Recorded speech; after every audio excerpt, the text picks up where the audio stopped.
Welcome everyone. At iSubdivide, we are full service, so we work on everything from the design to the project management through to the construction. What we wanted to do today is give you a few tips on how to save on your construction, because everything does go hand in hand, and when we're working on design and plans, we are trying to save money for the construction when that eventually evolves.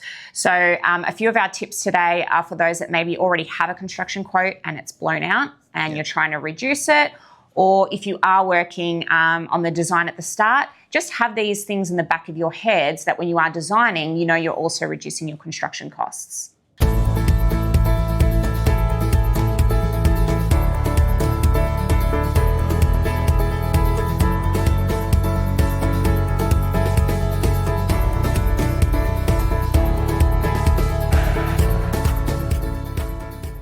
We'll start off with windows. That's really important. Do you want to take us through windows? As Victoria transitions into 7-star ratings, what that has done is it's increased construction costs.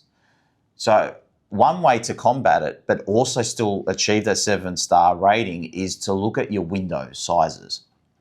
In terms of locations, we're still predominantly wanting it in the north and the east and west. To get a real good rating on our energy report.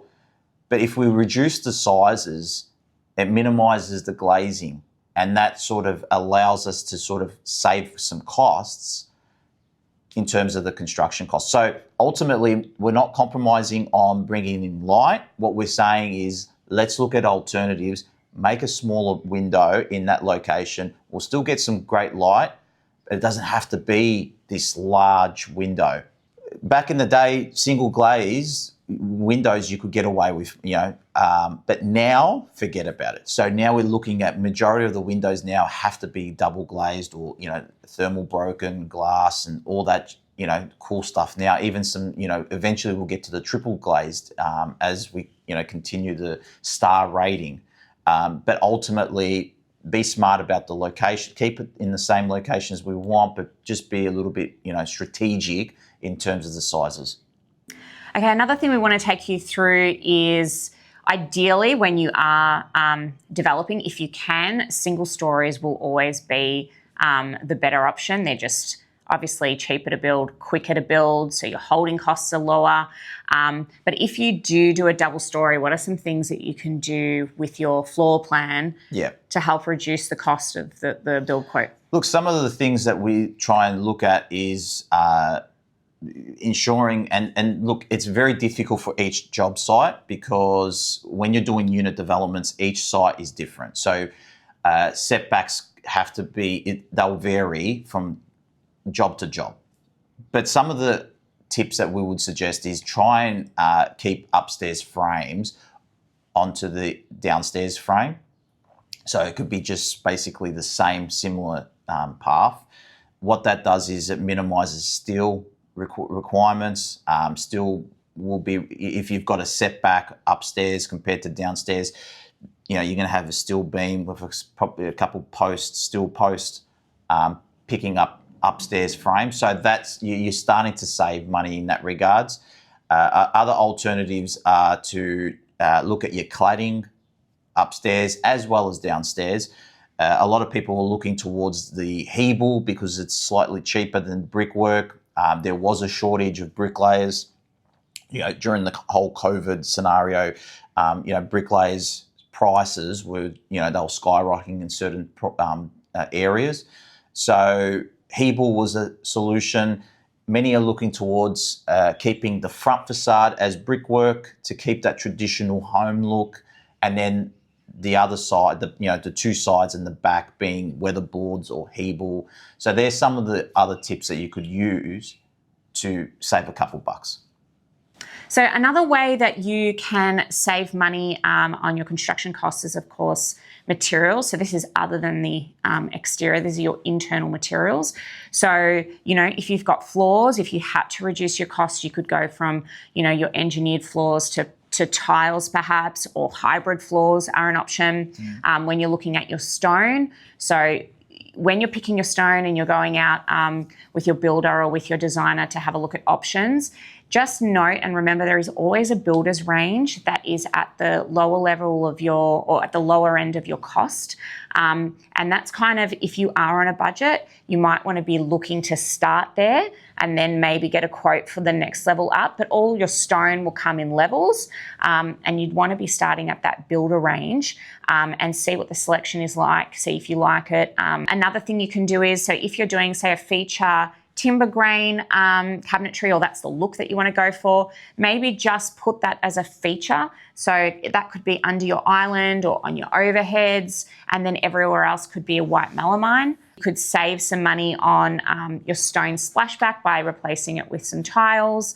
You could look at your wet areas, just having your tiles go up to, say, 1200 rather than full length. That's going to save you money on materials and labour. These are just a few little things that you can do with the interiors to kind of save you some money on that build quote. Another thing too is to consider your slab foundation. So many years ago, most houses were on strip footings or on stumps. Then we evolved to raft slabs, which are conventional slabs. Basically, you're digging out the trenches. And now there's an evolution towards waffle slabs. So now that we're hitting the 7-star rating, waffle slabs are actually helping the energy rating of your house because of the foam that's basically under the slab. So there's a big stigma that waffle slabs are no good. With the right engineering, they're perfectly fine. With piers underneath, but speak to your engineer about it. But ultimately, that's another way that you could save a couple bucks by installing a waffle pod foundation, and that would then that will increase your energy rating so that you don't have to compensate other areas like increasing your window glazing to from double to triple. So there's a couple small little pointers for you just to consider.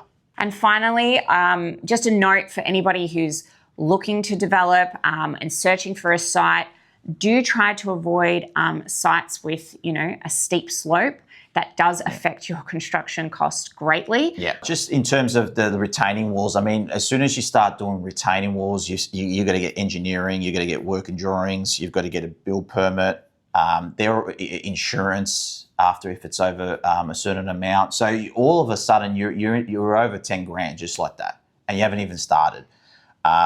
Then you have to physically do the work. So you've got to get the material, specialist that does retaining walls, plumbing with the Aggie pipes, getting it connected. So all of a sudden you're talking big money. If you've got a site that is on a slope, you need to consider those costs because they're sort of the hidden gems that could, you thought you're going to make money, but then all of a sudden, this is blown out to tens of thousands of dollars, and it's just, it wasn't worth your while. Thank you for listening. If you do want to learn more about property developing, which includes design, materials, construction, please subscribe to our channel, and we look forward to seeing you soon. See you guys.